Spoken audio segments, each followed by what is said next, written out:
আসসালামু আলাইকুম চাকরি প্রার্থী বন্ধুরা, আপনাদের জন্য দারুণ একটি সুখবর এসেছে। দুর্নীতি দমন কমিশন ২টি পদে মোট ১০১ জনের আ সার্কুলার প্রকাশ করেছে, যেখানে এসএসসি পাস বা সমমান পরীক্ষায় উত্তীর্ণ, এমনকি 8 পাশেও আপনারা এই আবেদনটি করতে পারবেন।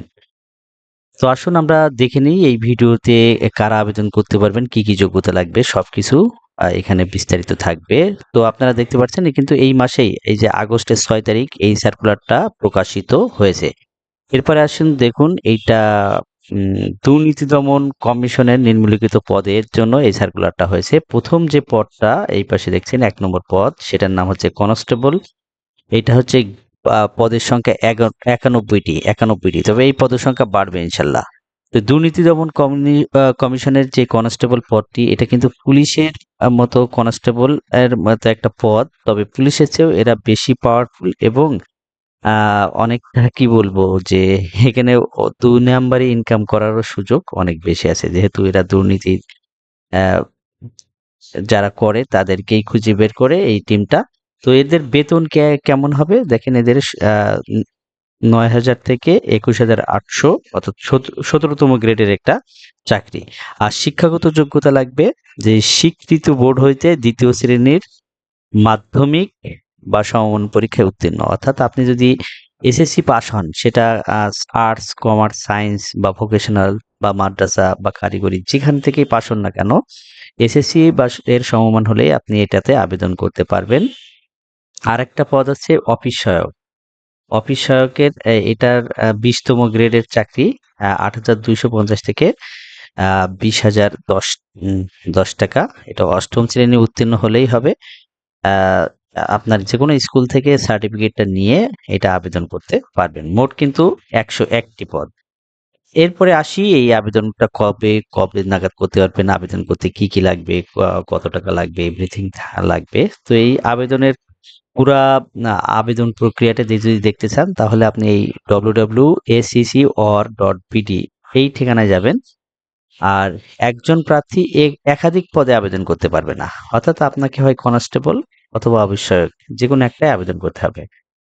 আর আবেদনকারীর বয়স সর্বনিম্ন ২০ বছর। যাদের বয়স ১৮ বছর, সর্বনিম্ন ১৮ বছর এবং অনূর্ধ্ব ৩২ বছর। অর্থাৎ ১৮ থেকে ৩২ এর মধ্যে হতে হবে। এর কম বা বেশি হলে তারা আবেদন করতে পারবে না। আর এখানে বলছে ডিপার্টমেন্ট ক্যান্ডিডেট, মানে যারা ইতিমধ্যেই দুদকে অন্য পদের চাকরি করেন, তারা যদি এখানে আবেদন করতে চায়, তাহলে তাদের ডিপার্টমেন্টাল অনুমতি নিতে হবে। সেই বিষয়টা এখানে বলা হয়েছে। এরপরে দেখেন ১ এবং ২ নম্বর পদে আবেদন করতে ৫০ টাকা লাগবে। আর টেলিটকের মাধ্যমে এই আবেদনটা করবেন। এখানে কিন্তু আরো ৬ টাকা, মোট আবেদন করতে ৫৬ টাকা খরচ হবে। ৫৬ টাকায় আপনি এই আবেদনটা করতে পারবেন। অনলাইনে নিজে করতে পারলে ভালো, মোবাইল দিয়েও করা যায়। তবে নিজে না করে আপনি কম্পিউটারের দোকানে যারা প্রতিনিয়তই আবেদন করছে তাদের দিয়ে করিয়ে নিলে আপনি পাশে বসে থেকে নির্ভুলভাবে আবেদন করতে পারবেন।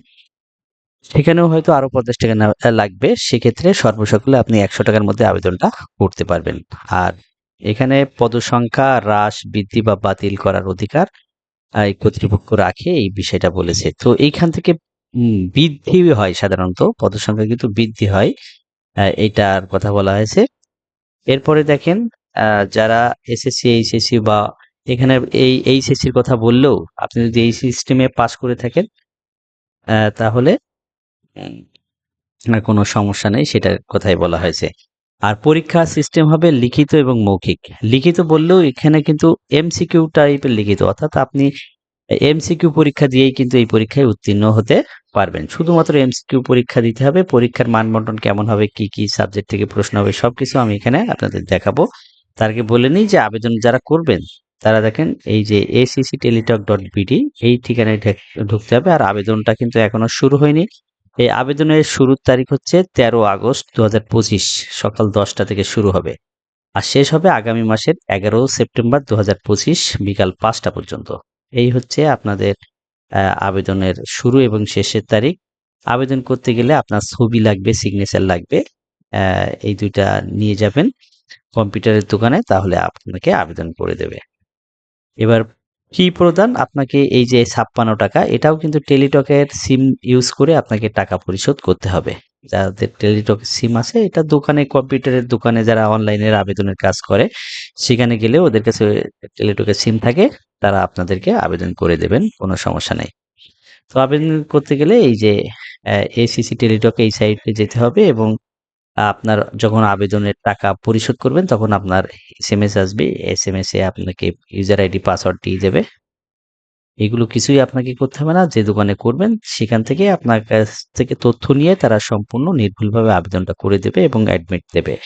অবশ্যই আবেদন করার শেষে আপনি আপনার ইউজার আইডি এবং পাসওয়ার্ড এইটা আ সংরক্ষণ করে রাখবেন কোনো ভালো জায়গায়, গোপনীয় জায়গায়। লিখে রাখবেন ভবিষ্যতে নিয়োগের সময় কিন্তু এই ইউজার আইডি পাসওয়ার্ড ব্যবহার করে আপনাকে অ্যাডমিট কার্ড তুলতে হবে, বা আপনি লিখিত পরীক্ষায় উত্তীর্ণ হলে ভাইবার সময় এই সমস্ত ইউজার আইডি পাসওয়ার্ড আবারও লাগতে হবে। তো এখানে একটা সতর্কতা দিয়েছে, শেষ তারিখে বা শেষ সময়ের জন্য অপেক্ষা না করে অনলাইনে আগেই আবেদনটা করার জন্য বলা হয়েছে। এরপরে দেখেন প্রার্থী যাচাই যোগ্যতা। তারা কিভাবে যাচাই করবে? আপনি যে পেপারস গুলো দিচ্ছেন এগুলো ভুল মিথ্যা হলে আপনি বাতিল হবেন, এবং আপনাকে বাংলাদেশী নাগরিক হতে হবে। আপনি মানে কোনো রোহিঙ্গা বা বিদেশি এই আবেদনে করতে পারবেন। এবার নির্বাচন পদ্ধতি অর্থাৎ পরীক্ষা পদ্ধতি কেমন হবে সেটা কিন্তু বলেছে। লিখিত পরীক্ষা হবে এমসিকিউ। লিখিত পরীক্ষা ব্র্যাকেটে লিখে দিয়েছে এমসিকিউ। এই এমসিকিউতে কি প্রশ্ন হবে? এই যে বাংলা থেকে প্রশ্ন থাকবে, ইংরেজি, সাধারণ জ্ঞান, গণিত বিষয় এখান থেকে কিন্তু প্রশ্ন থাকবে। তো মোট ৭০ নাম্বারের প্রশ্ন থাকবে। কোনটায় কোন সাবজেক্টে কত নাম্বার থাকবে তা কিন্তু বলা নেই। তবে আমাদের বাংলা, ইংরেজি, সাধারণ জ্ঞান এবং গণিতের সুপার ডুপার একটা সাজেশন আছে। আপনারা যারা নিতে চান মাত্র ৳১৯৯ এই সাজেশন নিতে পারবেন, এবং ১০ টি রেকর্ডেড ক্লাস করতে পারবেন। যারা আগ্রহী আছেন দেখেন, নিচ দিয়ে একটা নাম্বার যাচ্ছে 01919050948, এই নাম্বারে হোয়াটসঅ্যাপে মেসেজ করে আপনারা সাজেশনটি নিতে পারবেন। আর ভাইবার জন্য থাকবে আরো ৩০ নাম্বার। এই মোট ১০০ নাম্বারের পরীক্ষা। ১০০ নাম্বারের মধ্যে যাদের নাম্বার এগিয়ে থাকবে পর্যায়ক্রমে সেখান থেকে আপনাদের ক্যান্ডিডেট বাছাই করা হবে। এখানে কিন্তু বাড়তি আরেকটা জিনিস বলেছে, শারীরিক যোগ্যতা। শারীরিক যোগ্যতা পুরুষের ক্ষেত্রে এবং নারীর ক্ষেত্রে, এবং যারা তৃতীয় জেন্ডার তাদের ক্ষেত্রে এই যে উচ্চতার কথা বলা হয়েছে, শুধুমাত্র উচ্চতা। পুরুষের উচ্চতা হতে হবে ১৬৮ সেন্টিমিটার, নারীর হতে হবে ১৬১ সেন্টিমিটার, আর তৃতীয় লিঙ্গ তাদের ক্ষেত্রেও ১৬১ সেন্টিমিটার। আর দৃষ্টিশক্তি এই ৬/৬ চশমা গ্রহণযোগ্য নয়। আর তৃতীয় পদ, এইটা যেটা বললাম এটা কিন্তু কনস্টেবল পদের জন্য। আর অফিস সহায়ক যেটা আছে সেখানে আপনাদের একই পদ্ধতিতে বাংলা, ইংরেজি, সাধারণ জ্ঞান, গণিত এবং ভাইবার জন্য ৩০। এখানে একইভাবে আবেদন করতে পারবেন। তবে এখানে কিন্তু শারীরিক যোগ্যতা নাই। শুধুমাত্র কনস্টেবলে আপনাদের উচ্চতা থাকতে হবে ১৬৮ এবং মেয়েদের ক্ষেত্রে ১৬১। এরপরে দেখেন আপনারা যখন পরীক্ষায় টিকে যাবেন, কি পেপারস আপনাদের লাগবে সেটা বলেছে, যে শিক্ষাগত যোগ্যতার সকল সনদ। আপনি ধরেন এসএসসি পাস, কিন্তু এসএসসি পাশে আবেদন করেছেন, যদি এরপরে ইন্টারমিডিয়েট পাশেও আবেদন করে থাকেন সে সমস্ত পেপারস রেডি রাখতে হবে। তারপরে পৌরসভা বা সিটি কর্পোরেশন এই সমস্ত জায়গার যে নাগরিকত্ব সনদ, জন্ম নিবন্ধন বা এনআইডি কার্ড এগুলো লাগবে। এই সমস্ত পেপারস গুলো পরবর্তীতে লাগবে। আপাতত আবেদন করার পরে পরীক্ষায় টিকুন, তারপরে এগুলো আবারও দেখে নিতে পারবেন। তাহলে এই ছিল আমাদের টোটাল বিজ্ঞপ্তির বিষয়। যারা আবেদন করেননি, আবেদন শুরু হবে ১৩ তারিখ থেকে। আপনারা দ্রুত আবেদন করে নিন। শেষ দিনের অপেক্ষা না করে দ্রুত আবেদন করে নিন। আর আমাদের সাজেশন নোটটি নিঃসন্দেহে অনেক হেল্পফুল হবে আপনাদের জন্য। এবং ১৯তম এবং প্রাইমারির কম্বাইন্ড ব্যাচ আমাদের প্রি বুকিং চলছে। যারা ভর্তি হতে চান আমাদের ব্যাচে দ্রুতই যোগাযোগ করবেন। তো সবার জন্য শুভকামনা জানিয়ে আজকের বিজ্ঞাপনের ক্লাসটি এখানে শেষ করছি। দেখা হবে অন্য কোনো বিষয়ে, অন্য কোনো ভিডিওতে। আল্লাহ হাফেজ।